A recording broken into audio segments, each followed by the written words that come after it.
Well, President Ramaphosa has finally concluded his cabinet reshuffle. He's appointed President Ramaphosa as the all-important electricity minister.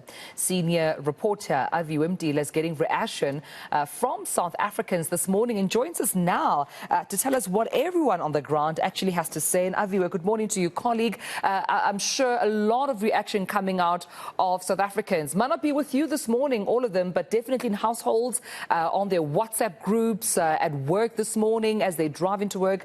That's the conversation of the morning. But what are you hearing from the ground from the president's decision? Morning, Tumelo, and we'll be getting you different reactions from different stakeholders and various walks of life ahead, of course, following that cabinet reshuffle that saw us have a new deputy president, 2 new ministers, as well as 9 changes within those specific ministries. Of course, we do know some of them include the Minister of Public Works, the Minister of Public Service and Administration, and we have, of course, after much deliberation, the new Minister of Electricity, Dr. Ramaphosa. In fact, let's just get reaction now from the unions, starting with the South African Federation of Trade Unions. The General Secretary, Zwelinzima Mavavi, joins me now. Mkhulu, let's first get your overall reaction on the changes that we heard of last night, just after 8:30.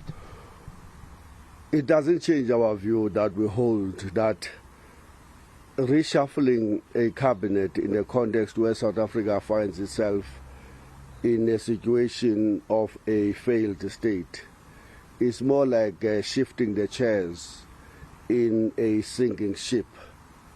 And everything that the president did yesterday just confirmed our view that workers mustn't be hopeful at all. In fact, mustn't even have an interest as to who came in and was shifted out and was shifted in this cabinet. The president is going against everything that he said he's going to be representing when he was riding behind a massive wave of Ramaphosa in 2016, 17, 18, when he became the president of the eNCA and when he became the president of the country. One of the things that he said that we agreed with and that we had thought that he's going to be serious about this was that he was going to reduce the size of the executive. At some point under the first president of this country, we had only 24 ministers serving in the executive. Yesterday he added 2 in addition to a 66 member of the executive. And he added more deputy ministers rather, sorry for that. And I don't know what is the now total number. I suspect that it may be around 69, 70. Just imagine.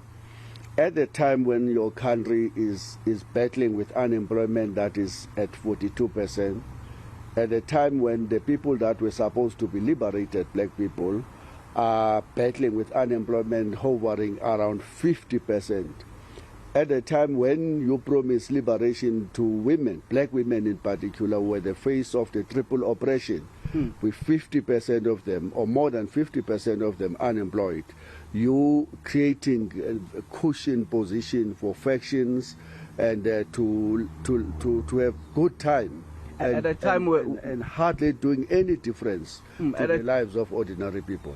At a time we're dealing with load shedding, I want you to tackle and maybe give your views on the Minister of Electricity in the presidency, as well as the Minister of Public Service and Administration that would deal with the workers. As an individual, Dr. Ramaphosa have a record, a good record, as the mayor of Tshwane. I think that he's not a bad person at all. I think that if other factors were not taken into consideration, he will be a good minister. But the point that we are making is going to be a minister to do what? Because the framework that the Minister of Finance and the President himself have already outlined for ESCOM is that it's going to continue to privatize and to hand over electricity generation to the independent power producers. We will continue to hollow out ESCOM and will hand over an empty shell to South Africa in the form of an ESCOM that used to be the leading institution providing cheapest electricity in the whole world.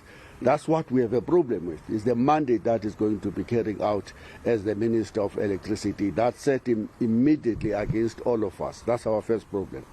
And so we also raised the issue as to why, when you're passing a vote of no confidence to your Minister of Enterprise and Minister of Energy, don't you just remove them and have a new minister to deal with the crisis of energy, electricity, and in South Africa? Why putting another layer of bureaucracy on the Minister of Public Administration, who directly interact with the unions in a context where already the collective bargaining system in the public service is in tatters, with workers starting a strike yesterday, with others trying to see whether they will not get something in the negotiating table again in 2023-24, and when the confidence of workers in government as a result of that is in the lowest.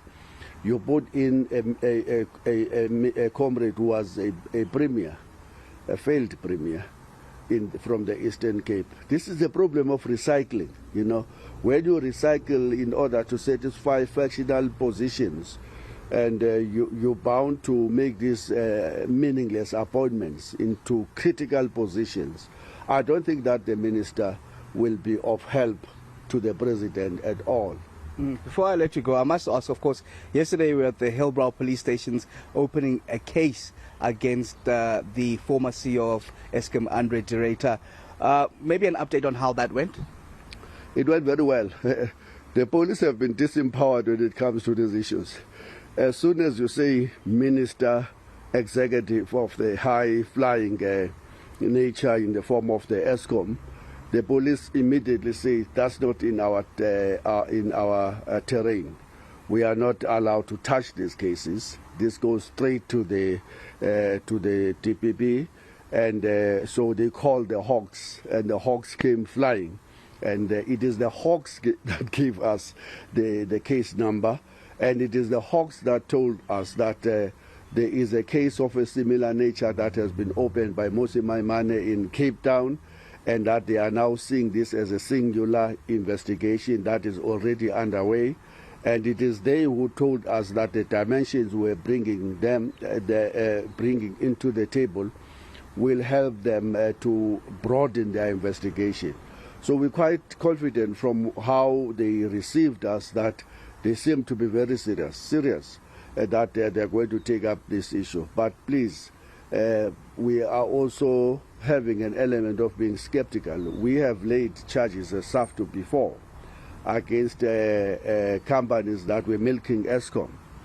And outside one of those companies bringing the money back, we didn't get any prosecution out of those charges. And unlike yesterday where we put in a 6-page affidavit, in the previous case we had put in file with evidence about how people were looting at Eskom. Nothing, no arrest, no court trial, nothing. So but we still have to do what good citizens must do, isn't it?